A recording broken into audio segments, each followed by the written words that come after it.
तो दोस्तों आज फिर हम वेस्टर्न रेलवे में जो भावनगर डिवीज़न में 25% एलडीसी कोटे के तहत जेईटीआरडी का 13/12/2025 को एग्जाम हुआ था, उसका पार्ट सेकंड लेके आए हैं। पार्ट फर्स्ट में हमने 1 से लेके 35 तक के क्वेश्चनों के बारे में चर्चा की। सेकंड पार्ट में अब हम 36 से आगे क्वेश्चनों के बारे में चर्चा करेंगे। शुरू करते हैं। How many number of tracks for O type portal. O type portal कितने ट्रैकों के लिए लगाया जाता है? तो जो ओ टाइप पोर्टल होता है वो कितने ट्रैकों के लिए लगाया जाता है? 6 ट्रैकों के लिए। कितने? Option number B. अब जो पोर्टल होते हैं, पोर्टल अलग अलग प्रकार के होते हैं। एक होता है एन टाइप, एक ओ टाइप, एक आर टाइप, एक पी टाइप, एक जी टाइप और एक BFB टाइप। अभी अलग अलग प्रकार के पोर्टल होते हैं। इन पोर्टलों का साइज होता है एन टाइप का होता है 450 इंटू 450 mm। ओ टाइप का होता है 550 इंटू 550 mm। आर टाइप का होता है 600 इंटू 600 mm और पी टाइप का होता है 300 इंटू 300 mm और जी टाइप का होता है 250 इंटू 400 mm और BFB टाइप का होता है 152 इंटू 304। ये तो इनके साइज होते हैं। जो क्लियर स्पान होता है इनका वो एन टाइप का होता है 10 से 20 और ओ टाइप का होता है 20 से 30 और आर टाइप का होता है 30 से 40 और पी टाइप का होता है 30 मीटर, जी टाइप का भी 30 मीटर और BFB टाइप का होता है आवश्यकता के अनुसार। अब जो मैक्सिमम ट्रैक होते हैं वो ओ टाइप के लिए तो होते हैं 4 मैक्सिमम ट्रैक और एन टाइप के लिए 4 और ओ टाइप के लिए होते हैं 6, आर टाइप के लिए होते हैं 8, आर टाइप के लिए होते हैं 8 और जी टाइप के लिए होते हैं 4 से 6 और पी में भी 4 से 6 होते हैं और ये आवश्यकता अनुसार। तो पोर्टल NORPG BFB, तो एन टाइप का पोर्टल 450 इंटू 450 mm साइज का होता है। क्लियर स्पान 10 से 20 मीटर होता है और 4 ट्रैक OHC के लिए होता है। ओ टाइप का पोर्टल 550 इंटू 550 का होता है। क्लियर स्पान 10 से 20 होता है और ट्रैक होते हैं 6। आर टाइप का पोर्टल का साइज होता है 600 इंटू 600 mm। क्लियर स्पान 30 से 40 होता है और ट्रैक होते हैं अधिकतम 8 ट्रैक के लिए आर टाइप। पी टाइप में होता है 300 इंटू 300, ये इसका साइज होता है और इस क्लियर स्पान होता है 30 मीटर का और जो ट्रैक होते हैं वो 4 से 6 ट्रैकों के लिए पी टाइप लगाया जाता है। जी टाइप में क्या होता है कि 250 इंटू 400 साइज होता है, 30 मीटर क्लियर स्पान होता है और ट्रैक वो 4 से 6 के लिए होता है। और BFB टाइप का जो होता है 152 इंटू 304, 152 इंटू 304 और आवश्यकता के अनुसार ये लगते हैं। तो इसमें पूछा है ओ टाइप के पोर्टल कितने के लिए, तो ओ टाइप कितने के लिए था? 6 के। तो इसका ऑप्शन कितना हुआ? Option number B. Next question, question number 37। Obligatory mast used at, obligatory mast किस स्थान पर लगाया जाता है? तो टर्नआउट लोकेशन पर या क्रॉस ओवर पर या कर्व्ड लोकेशन पर या फिर ओवरलैप सेक्शन में। तो जो ओब्लिगेटरी मास्ट होता है वो किस पर लगाया जाता है? टर्न आउट लोकेशन पर लगाया जाता है। अब ओब्लिगेटरी मास्ट होता क्या है कि ऐसा मास्ट जिस पर मेनलाइन और टर्नआउट की OHC होल्ड हो रही हो वो ओब्लिगेटरी मास्ट कहलाता है। अब ओब्लिगेटरी मास्ट पे टर्नआउट से संबंधित और भी क्वेश्चन आते हैं। जैसे टर्नआउट है, टर्नआउट पे एक क्वेश्चन मैंने पहले भी बताया था। एक क्वेश्चन तो ये आता है कि टर्नआउट वाली OHC की हाइट और मेन लाइन वाली OHC के कॉन्टैक्ट वायर की हाइट कितनी होती है? तो मेन लाइन से 50 मीटर ऊपर रखी जाती है। जैसे ये 5.85 तो ये 5.80। एक तो ये होती है टर्नआउट वाले OHC और मेन लाइन वाले OHC कि इनकमरेंस मेनलैंड वाले के 0.90 मीटर होता है, टर्नआउट वाले की 1.40 मीटर होती है। और ओवरलैप जोन जो होता है वो 6 से 9 मीटर रखा जाता है, डेंजर जोन 10 मीटर रखा जाता है। और ओब्लिगेटरी मास्ट का जो इम्प्लांटेशन होता है पहले 3 मीटर होता था, अब 3.30 मीटर होता है। Next question number 38, what is the maximum OHE span. OHE में अधिकतम स्पान कितना होता है? तो OHE में जो मैक्सिमम स्पान होता है वो 72 मीटर का होता है। कितना? 72 मीटर का स्पान होता है। Next question number 39, what relay will act when there is heavy gas collection inside traction transformer. Traction transformer में गैस एकत्रित होने पर कौन सा रिले कार्य करता है? तो वो कौन सी रिले होती है? बुकोल्ज रिले होती है। कौन सी होती है? बुकोल्ज रिले होती है कि जब ट्रांसफार्मर में गैस एकत्रित होने लगती है तो बुकोल्ज रिले एक्ट करने लगती है। तो option number A. Next question number 40, कि minimum height of contact wire at level crossing. Level crossing पर कॉन्टैक्ट वायर की न्यूनतम ऊंचाई कितनी होती है? तो मैंने LC गेट पे बताई थी, कितनी होती है? 5.50 मीटर। कितनी होती है? 5.50 मीटर। तो ऑप्शन नंबर सी। अब LC गेट से संबंधित क्वेश्चन बताए थे मैंने। LC गेट पे कॉन्टैक्ट वायर की न्यूनतम हाइट होती है 5.50 मीटर। हाइट गेज की ऊंचाई होती है 4.78 मीटर। और जो हाइट गेज लगाया जाता है वो रेल से कितनी दूरी पर लगाया जाता है? 8 मीटर की दूरी पर। कितनी मीटर? 8 मीटर। और LC गेट पे जो क्रॉस बॉन्ड लगाए जाते हैं दोनों ओर, वो कितने मीटर पे LC गेट से लगाए जाते हैं? 5 मीटर दूरी पर। कितने मीटर? 5 मीटर दूरी पर। नेक्स्ट क्वेश्चन नंबर 41,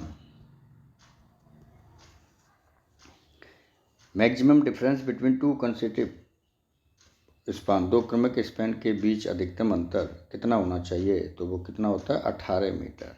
जो लगातार 2 स्पान होते हैं उनके बीच के जो अधिकतम अंतर होना चाहिए वो 18 मीटर से ज़्यादा नहीं होना चाहिए।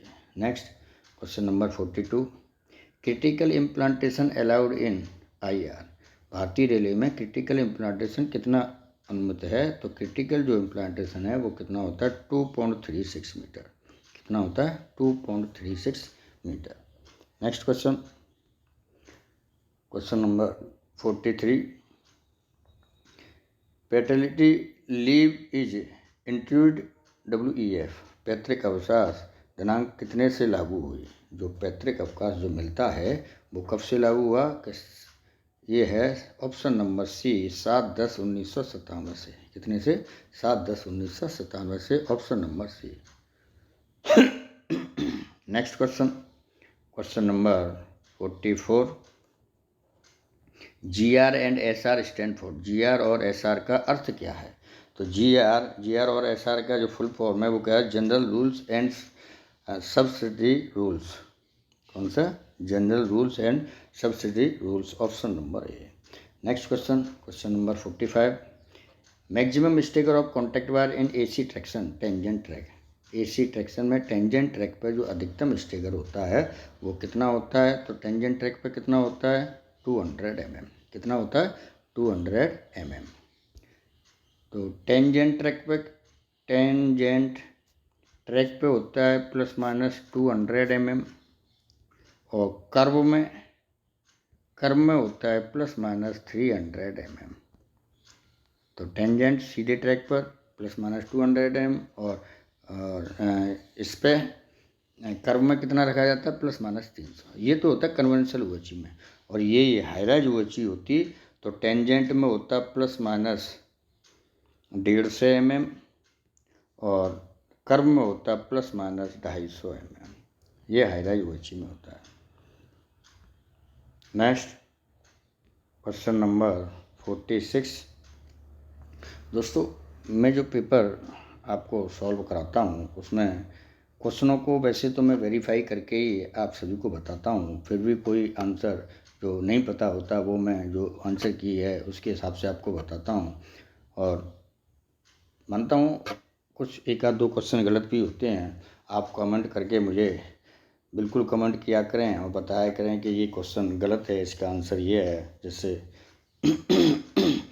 मैं अपने आप में ये सुधार कर सकूं और आपको नई जानकारी दे सकूं। तो कमेंट करना आपका बहुत ज़रूरी है, जिससे कि मुझे ये पता पड़े कि वास्तव में मैं आप लोगों को किस तरह से समझा रहा हूं। Question number 46, megger is use to measure. Megger का उपयोग किसके मापन हेतु किया जाता है?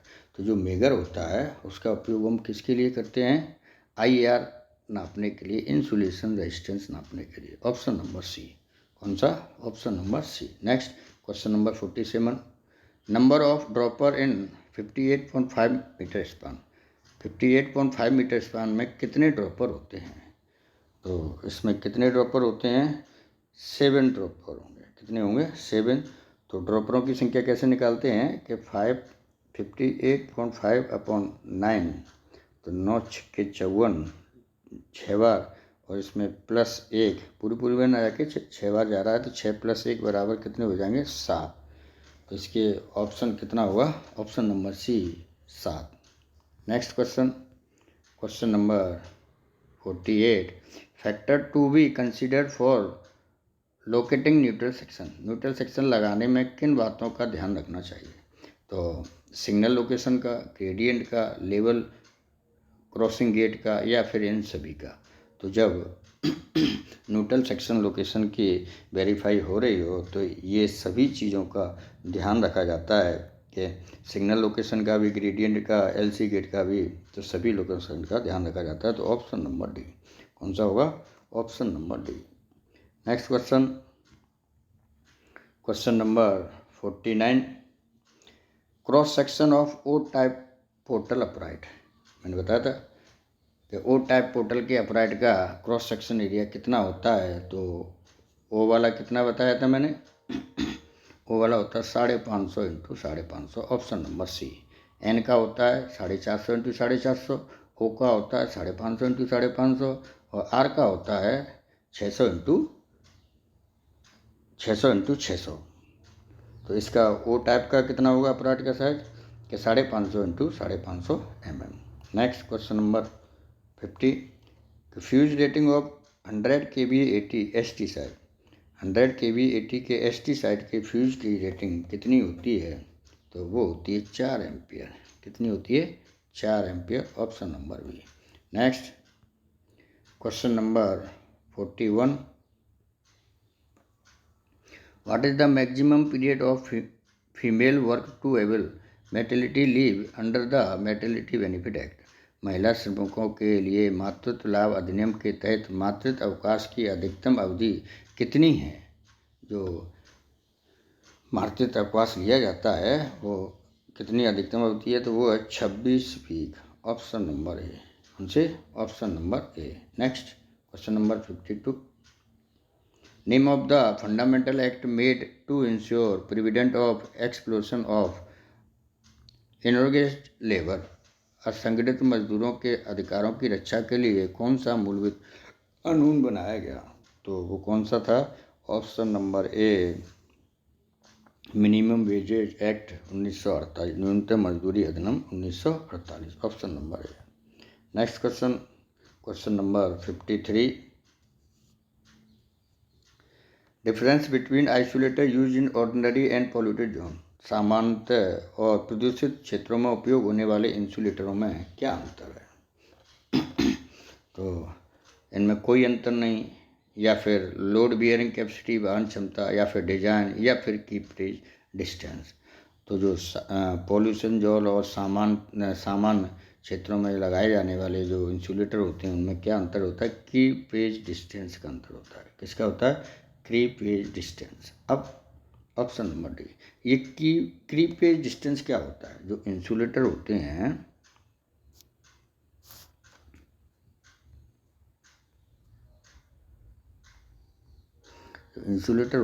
तो इंसुलेटर के जो डिस्क होती हैं, इन डिस्क की ये लंबाई, ये सब क्रीपेज डिस्टेंस कहलाती है। और क्रीपेज डिस्टेंस जो होती है वो कितनी होती है, 1050 mm। कितनी होती है, 1050 mm। अब जो नए बड़े इंसुलेटर आ रहे हैं उनकी क्रीपेज डिस्टेंस 1650 mm भी है। Next question, question number 54। Electromagnetism is not used in, विद्युत चुंबकत्व का उपयोग इनमें से किस में नहीं होता? तो कंप्रेसर मोटर में, या बैटरी चार्जर में, या 42 kVA में, या टारेट सिटी में। तो किस में नहीं होता विद्युत इलेक्ट्रोमैग्नेटिक का? कि 42 kVA में इलेक्ट्रोमैग्नेटिक का यूज नहीं होता। तो option number C. Next question number 55। Test done by same measuring equipment, कौन से परीक्षण एक ही उपकरण से किए जा सकते हैं? तो कौन से कर सकते हैं? खाली PI और IR। कौन से? पोलर इंडक्शन और इंसुलेशन रेजिस्टेंस एक ही उपकरण मेगर से किए जा सकते हैं। तो इसका होगा option number A. Next question, question number 56। Question number 56 कि TR5 competency certificate is given to, TR5 दक्षता प्रमाण पत्र किसे दिया जाता है? तो जो TR5 होता है वो PSI फिटर को दिया जाता है। किसको दिया जाता है? PSI फिटर को। Option number B. अब TR1 और TR2, TR3, TR4, TR5, TR6। अब TR1 जो होता है वो किसके लिए होता है? वो असिस्टेंट या खल्लासी। असिस्टेंट के लिए दिया जाता है। असिस्टेंट चाहे OHE का हो या फिर PSI का असिस्टेंट। और किसके द्वारा दिया जाता है? बाई SSC के द्वारा। किसके द्वारा? ऐसे TR1। और TR2 जो होता है वो टेक्नीशियन को दिया जाता है, टेक्नीशियन OHE। और किसके दिया जाता है? बाई AEE के द्वारा दिया जाता है। और TR3 जो होता है वो सुपरवाइजर को दिया जाता है, सुपरवाइजर OHE सुपरवाइजर को दिया जाता है। और किसके द्वारा? बाई DEE के द्वारा। किसके द्वारा? By DEE। और TR4 जो होता है वो टावर वैगन ड्राइवर को दिया जाता है, टावर वैगन ड्राइवर को दिया जाता है। और किसके द्वारा दिया जाता है? By DEE। इनके द्वारा DEE। और TR5 जो होता है वो टेक्नीशियन PSI, किसी को? टेक्नीशियन PSI को। और किसके द्वारा? AEE के द्वारा। और TR6 जो होता है वो सुपरवाइजर PSI। और किसके द्वारा? बाई DEE के द्वारा। तो TR1 खल्लासी को दिया जाएगा SSC के द्वारा या OHE या PSI के। और TR2 टेक्नीशियन OHE को दिया जाता है, किसके द्वारा? AE के द्वारा। और TR3 जो होता है सुपरवाइजर OHE को दिया जाता है, किसके द्वारा? भाई DEE के द्वारा। TR4 जो दिया जाता है वो टावर वैगन ड्राइवर को दिया जाता है DEE के द्वारा। और TR5 जो है वो टेक्नीशियन PSI को दिया जाता है AE के द्वारा। और TR6 जो दिया जाता है वो सुपरवाइजर PSI किसके द्वारा दिया जाता है?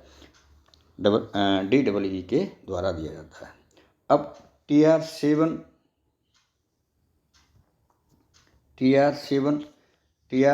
जो दिया जाता है वो टेक्नीशियन होता है सेफ्टी रिले। कौन सी? Safety relay. बाई AE के द्वारा, AE के द्वारा। और TR8 जो होता है, TR8 किसको दिया जाता है? ये भी टेक्नीशियन को दिया जाता है RCC वाले का। और किसके द्वारा दिया जाता है? AEE के द्वारा। और TR9 होता है, TR9 जो होता है वो सुपरवाइजर को दिया जाता है, सुपरवाइजर RC। किसको दिया? Supervisor RC। और किसके द्वारा? DEE के द्वारा। तो TR7 technician safety relay AE के द्वारा, TR8 टेक्नीशियन RC AE के द्वारा। और TR9 जो होता है सुपरवाइजर RC DEE के द्वारा। Next question number 57। Care while clamping discharge rod on mast, mast पर डिस्चार्ज रॉड क्लैंप करते समय किन बातों का ध्यान रखना चाहिए? तो केबल और लग का, एबिलिटी बॉन्ड साइड का, या स्ट्रक्चर बॉन्ड का, या फिर डिस्टेंस का। तो जब डिस्चार्ज रॉड मास्ट पर लगाई जाती है तो इन सभी का ही ध्यान रखना चाहिए हमें। केबल और लग, केबल कहीं टूटी तो नहीं है, लग कहीं निकले तो नहीं है, उसके ability of both side, structure bond, bond लगाए कि नहीं लगाए, कितनी दूरी पे लगा रहे हैं डिस्चार्ज रॉड। तो इसका होगा ऑप्शन नंबर डी, उपयुक्त सभी। कौन सा होगा? Option number D. Next question, question number 58 कि what is the true of DC supply and distilled water. DC supply और आसुत जल के बारे में क्या सत्य है? तो इसका ये सत्य है कि DC current can not flow through distil water. DC current आसुत जल में प्रवाहित नहीं हो सकता। Option number A. Next question, question number 59 use of transformer oil. Transformer oil का उपयोग किसके लिए होता है? तो ट्रांसफार्मर में जो ऑयल प्रयोग किया जाता है इंसुलेशन के लिए, या शीतलन के लिए, या दोनों के लिए, या फिर कोई नहीं के लिए। तो जो ट्रांसफार्मर में ऑयल डाला जाता है वो इंसुलेशन के लिए भी होता है और शीतलन कूलिंग करने के लिए होता है। तो इसका हुआ ऑप्शन नंबर सी। कौन सा हुआ? Option number C. Next question number 60 OTI indicate. OTI क्या दर्शाता है? तो OTI ऑल टेम्परेचर इंडिकेटर जो लगा होता है वो क्या दर्शाता है? तो वो मैक्सिमम ऑल टेम्परेचर। तो ऑप्शन नंबर बी। OTI क्या बताता है? Maximum all temperature. एक OTI होता है, एक WTI होता है। OTI ऑल टेम्परेचर का अधिकतम ऑल टेम्परेचर के तापमान को दर्शाता है, और WTI बाइंडिंग टेम्परेचर को, अधिकतम बाइंडिंग टेम्परेचर को दर्शाता है। नेक्स्ट क्वेश्चन नंबर 61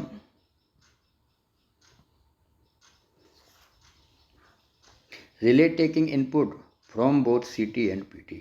CT और PT दोनों से इनपुट लेने वाला कौन सा रिले है? तो CT और PT से जो इनपुट लेता है वो होता है DPR रिले। कौन सी? DPR relay. Option number B.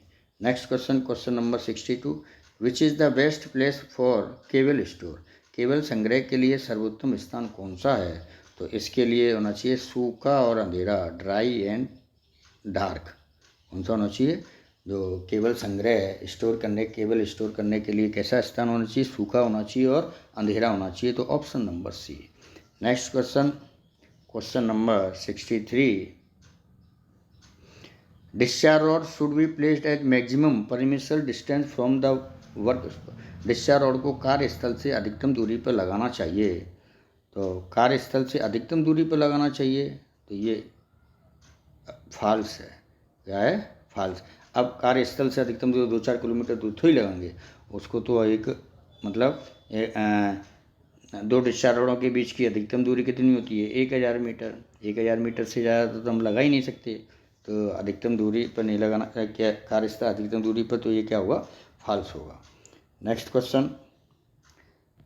Question number 64 और डिस्चार्ज रॉडों में ये भी है कि दो अलग अलग जब पार्टियां काम कर रही हों तो उन पार्टियों को अलग अलग अपनी दोनों कार्यस्थल के दोनों ओर डिस्चार्ज रॉड लगा के ही काम करना चाहिए।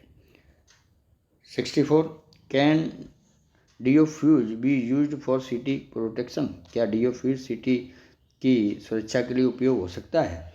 तो जो सिटी की सुरक्षा के लिए हम डिओफ्यूज प्रयोग नहीं कर सकते। तो ऑप्शन नंबर बी, नो, नहीं। Next question number 65 PT type second voltage ratio. PT type second का वोल्टेज अनुपात क्या होता है? तो PT टाइप जो होती है वो होती है 25 kV/110 वोल्ट। कितनी? तो PT टाइप 1 और PT टाइप 2। तो PT टाइप 1 जो होता है वो होती है 25 kV/100 वोल्ट, और PT2 होती है 25 kV/110 volt. PT2 25 kV/110 volt, और PT1 जो होती है वो 25 kV/100 वोल्ट। तो इसका जो होगा वो आंसर कितना होगा? PT टाइप 2 पूछिए बने, तो PT टाइप 2 में कौन सा होगा? 25 kV/110 volt. Option number B. Next question, question number 66 total break time of 25 kV SF6 circuit breaker should not be more than 65 millisecond. 25 kV SF6 certificate का कुल समय ब्रेक समय 65 मिलीसेकंड से ज़्यादा नहीं होना चाहिए। तो ये सत्य है, असत्य है या कुछ नहीं है? तो इसका होगा ये सत्य है, ट्रू, ऑप्शन नंबर ए। कौन सा होगा? Option number A. Next question number 67, what is not present in pole unit of CVBM?